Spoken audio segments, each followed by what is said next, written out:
Ich höre gerne Musik, wenn mir so ein bisschen die Motivation fehlt für eine Trainingseinheit. Das kann einmal sein, wenn es eine sehr lange Einheit ist und ich einfach weiß, dass ich wahrscheinlich spätestens nach einer Stunde irgendwie all meine Gedanken sortiert habe und dann nichts gegen ein bisschen Entertainment habe. Vor allem, wenn ich alleine unterwegs bin, wenn ich mit jemand anderem zusammen unterwegs bin, dann genieße ich es einfach auch, mich zu unterhalten. Aber eigentlich so diese einsamen Trainingsstunden, da ist es schon einfach cool, wenn man die Zeit auch nutzen kann, um sich ein bisschen zu informieren über Podcasts oder eben dann ganz gezielt bei vielleicht auch Intervalleinheiten hier und da einen guten Sound zu haben, der einem nochmal hilft, sich so ein bisschen zu pushen. Ich muss sagen, dass ich aber auch gerade bei den langen Einheiten ganz bewusst auf Musik verzichte immer wieder, weil ich glaube, dass auch eine ganz große Kraft darin liegt, sich selbst unterhalten zu können. Und ich glaube, wer sich ständig beschallt, den kann es dann tatsächlich, gerade wenn man Langdistanz-Triathlon macht, auch im Rennen mal einholen, dass man plötzlich mit den eigenen Gedanken klarkommen muss und dem vorher nie so ausgesetzt war, weil man irgendwie immer beschallt war. Von daher finde ich diesen Kontrast halt cool. Also ich habe Tage, wenn ich weiß, es gibt viel zu verarbeiten, dann würde ich keine Musik mitnehmen oder auch keinen Podcast hören. Wenn ich aber weiß, ich bin mit mir im Reinen und habe nicht viel zu verarbeiten, dann ist es einfach cool, was dabei zu haben. Seitdem ich mit der Firma Shokz zusammenarbeite, benutze ich diese sogenannten Open-Ear Bone Conduction Kopfhörer. Und das Coole daran ist, dass einfach der Gehörgang frei, also offen bleibt. Die über den Teil hier, über die Gehörknöchelchen den Sound nach innen übertragen. Und die sitzen vor dem Ohr sozusagen und damit höre ich alle Umgebungsgeräusche, fühle mich halt auch sicher, wenn ich draußen unterwegs bin, weil selbst wenn ich auf einem Rad- oder Fußgängerweg unterwegs bin, finde ich es immer super unangenehm, wenn ich halt nicht höre, ob jemand von hinten kommt oder ich nicht mitbekomme, was so los ist. Und so habe ich quasi beides von beiden Welten. Ich höre einen Podcast oder eben Musik, wenn ich möchte, aber ich höre eben auch, wenn jemand kommt oder jemand klingelt oder irgendwas passiert. Bei Musik habe ich, würde ich sagen, unterschiedlichen Geschmack, je nach Stimmung. Also für harte Sessions bediene ich mich eigentlich immer elektronischer Musik. Also da möchte ich einfach richtig treibende Musik haben. Ansonsten höre ich auch super gern auch Rap-Musik. Gerade auch französischen Rap finde ich richtig cool.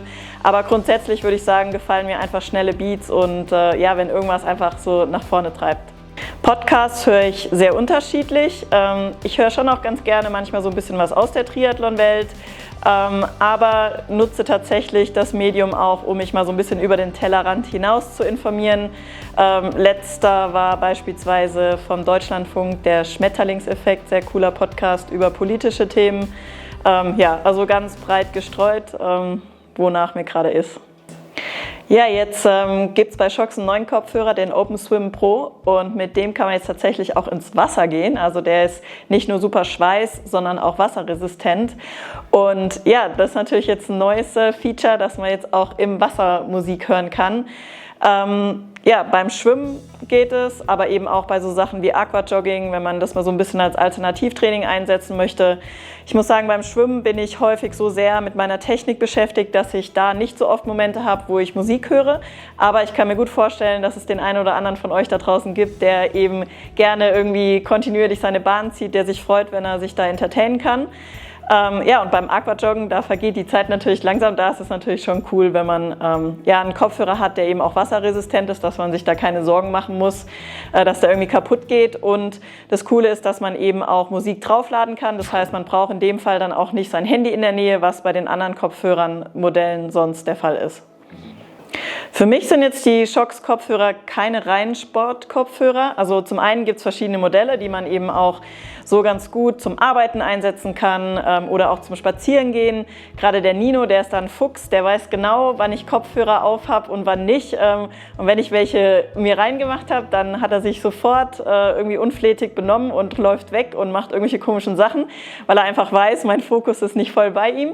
Mit den Shokz konnte ich ihn schon überlisten, weil er das irgendwie nicht so ganz checkt und vor allem höre ich halt auch alles und bin so ein bisschen mehr da. Das heißt, auch da nutze ich sie einfach gerne, wenn ich beispielsweise spazieren gehe, um mir Sprachnachrichten anzuhören oder eben auch um Nachrichten zu hören, Podcasts zu hören. Also ich würde sie auch jedem empfehlen, der zum Beispiel einfach mehr von der Umgebung noch mitbekommen möchte. Natürlich kann auch manchmal im Büro oder so ein Noise Cancelling irgendwie sinnvoll sein, aber gerade, glaube ich, wenn man draußen unterwegs ist, ist es einfach toll. Ja, ich glaube, beim Sporttreiben draußen meine Sinne wach zu haben, ist für mich die absolut beste und wichtigste Lebensversicherung, dass mir nichts passiert. Gerade im Straßenverkehr habe ich das Gefühl, man muss als Sportler immer für die anderen mitdenken. Man kann sich da null drauf verlassen, dass irgendwie Autofahrer oder andere Verkehrsteilnehmer irgendwie einen sehen und die Geschwindigkeit einschätzen können und so. Deswegen ist da für mich einfach meine Sinne wach zu haben das A und O. Ich finde, In-Ear-Kopfhörer sollten verboten werden draußen beim Joggen, beim Radfahren. Ich finde, das hat da gar nichts verloren. Mich nervt es zutiefst, auch wenn ich jogge und ich sehe, ich überhole jemanden, der Kopfhörer drin hat, der hört mich nicht. Ich sage mehrfach, irgendwie darf ich vorbei, irgendwas und die Leute reagieren nicht.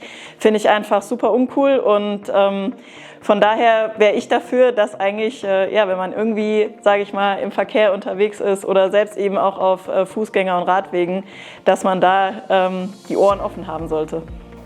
Ja, der Lars hat dann auch gefeiert, dass ich jetzt mit Shokz zusammenarbeite, weil man tatsächlich über diese Gehörknöcheln hier, über die Punkte mit den Kopfhörern in Zusammenarbeit mit einer bestimmten App, über bestimmte Frequenzen, also Vibrationsfrequenzen, tatsächlich auch das Nervensystem stimulieren kann. Von daher können wir die Kopfhörer auch jetzt für das Neuroathletiktraining ganz gut einsetzen und da zum Beispiel auch in Bewegung beim Sport nochmal zusätzliche Reize setzen auf mein System.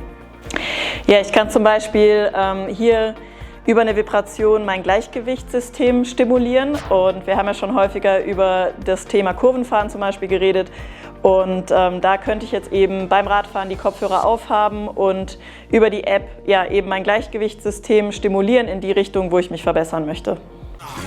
They wouldn't let me. Man's gal wanna come undress me. Spring with a right, but I might go lefty. I make plus with it so.